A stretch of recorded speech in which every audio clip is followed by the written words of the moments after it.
Hi everyone, it's Kelly from The Hub. I am here today with our friend Brittany from El Hop. Brittany, how are you? I'm doing all right. How about you, Kelly? I am doing well. So I am super excited about the topic we're talking about today. The topic is fair housing advertising standards. And normally, I think so, we may have just lost every viewer. Um, when you said that we were going to talk about this, I thought, I don't even know what this is. And then I read a little and you taught me a little before we did it. And I thought to myself, everyone needs to know this. So just jump in and we'll talk about it as we go. What are fair housing advertising standards? Well, fair housing advertising standards refer to the things that you should and shouldn't say when you're advertising an apartment, a house, a unit, something like that. So as you may know, under fair housing, there's some protected classes of people that are established. So race, color, religion, national origin, sex, disability, and familial status. These are all federal protected classes. And it basically just means that these factors have nothing to do with whether or not this person can be a good tenant.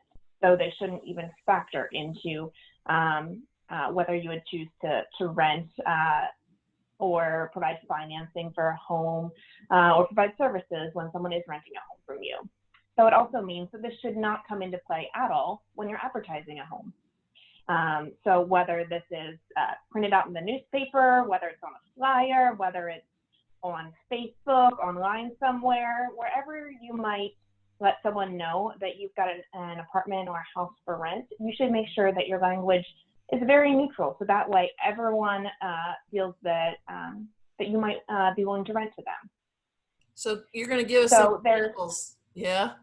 Yeah. So Here we there's go. some words that you definitely wouldn't want to use. So you definitely wouldn't want to use the phrase, I've got a Christian family home to rent. So Kelly, can you tell me what's wrong with that? So what's wrong with that is that you're discriminating against, well, you are saying that you are discriminating against anybody who is not Christian. Yeah, someone who's not Christian would not feel welcome to apply to that. So this phrase would have a disparate impact on those that don't identify as a Christian. Okay. So if I said, no pets, no children, what's wrong with that? Oh. You're discriminating against anybody who has kids. So the landlord is probably wanting things to be quiet. And kids equals not quiet. Yeah, exactly. But because familial status is a protected class under fair housing, a landlord cannot prohibit children or a pregnant mother to apply for a unit because they're under a protected class. But there's also some less blatant ones. Those are easy ones that we started out with. Right. You'd also want to maybe avoid the term mature person, because age over 40 is a protected class in Pennsylvania. So that would, if you're saying no mature persons, that would mean that you wouldn't want an elderly person in your unit. Or if you said you only wanted mature people, that could be code for saying no kids, just older adults. Right. And I can see how a realtor or a landlord would say, this space is perfect for a mature person. Mm-hmm. And that's or perfect for empty nesters. That's another one that absolutely. That older folks. Absolutely. People talk about a place that you don't have to fix up, that has fewer numbers of bedrooms, for perfect for empty nesters. Absolutely. Yeah. Another one to not put on your listing would be for tenants who are physically fit. Why do you think that would be? Oh, because anybody who might have physical challenges would say, well, then I'm not welcome in that place. So here's the thing though. A landlord or a realtor might use those words because they want to tell people this place is, you know, people who live here have an active lifestyle. So they're Mm-hmm. using the wrong words, or they're using words that are discriminating against other kinds of people, and they're probably not Mm-hmm. even aware that they're doing it. Yep, absolutely. So that's what disparate impact means. It means that something might be neutral sounding on its face, but it does have an impact in discouraging people from applying and from getting that unit, which is what we try to avoid with fair housing. So a good rule of thumb to use is don't talk about the people that you want in your unit. Talk about the features of the unit. So instead of saying this is perfect for X, Y, and Z, you can say, well, this has spacious bedrooms and granite countertops, whatever it has, whatever is the selling point that you think makes this an attractive unit for someone to rent. Talk about those features, but don't talk about the people that you envision being in there. So you also want to be cautious with a couple other phrases that have to do with disability. So we use these phrases all of the time when we talk about in our normal everyday language. So like a walk-in closet. Well, that's great if you can walk, but because we're trying to make sure that everyone is included and no one feels that they are not welcome to rent the unit, just avoid it. I know we talk about political correctness, but this is just an easy way to make sure that your advertisement makes everyone feel welcome and excited to apply for it, because you want folks to apply for a unit and to have the choice of tenants. So another one would be walking distance to. You can just avoid it by saying it's near something. Right. This is in walking distance to schools and restaurants or whatever. Mm-hmm.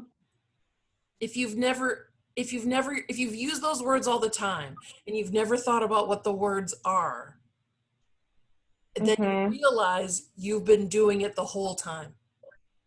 Yeah, exactly.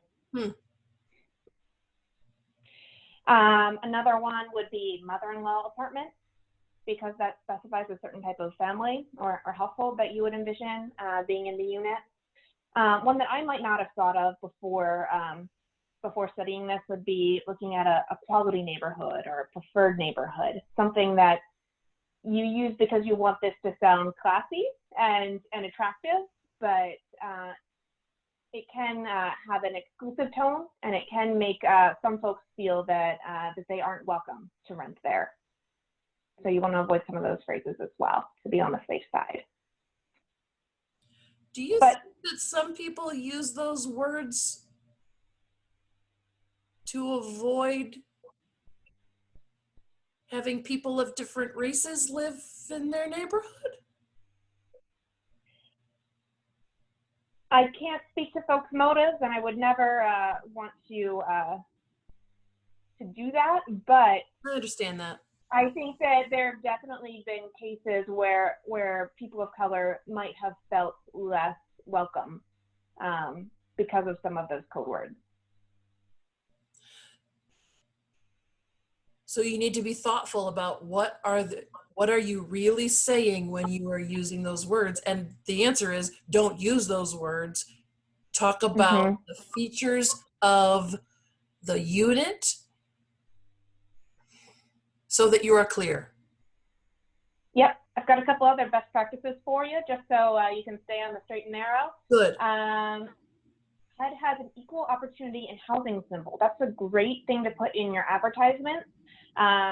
You've probably seen it a million times. It's an equal symbol inside of a house, and usually you'll see it in black and white, and that's available on HUD's website for download. You can put that in your flyers, on your advertisements, anything like that. It's a great way to communicate that that everyone has equal access to the housing that you're providing.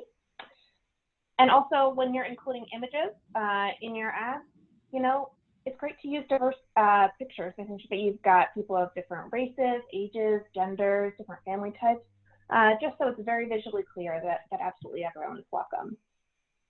So those visuals can be just as important as the words that you're using.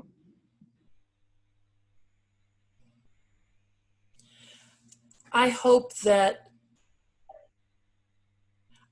we can be more thoughtful about this. This is, for some people, this is going to be a kick in their shins, because they're not going to know what to do, because this is a big, and the answer is, there are times when you have to educate yourselves and learn other words to use to make sure that you are being inclusive. Absolutely. And if you have questions, if something is on the line, if you're just not sure, always give our office a call, shoot me an email. I'm happy to respond to questions and to point you in the right direction. This is why we like LHOP so much, because you're willing to talk about those hard things and really help people in all the ways they need help with fair housing. It's awesome. Yeah, and we recognize that landlords and property managers sometimes need just as much help as tenants. That's Absolutely. Why we're not here just for one side or the other. So if you do have questions, please reach out, and we're happy to provide you all the resources that you need, because we think that everyone wins when everyone's got all the same information. It's wonderful. Thank you, Brittany, as always. We will chat with you next week about something else, and we'll learn more things. Thank you, my friend. Sounds good. Thanks, Kelly. Yeah.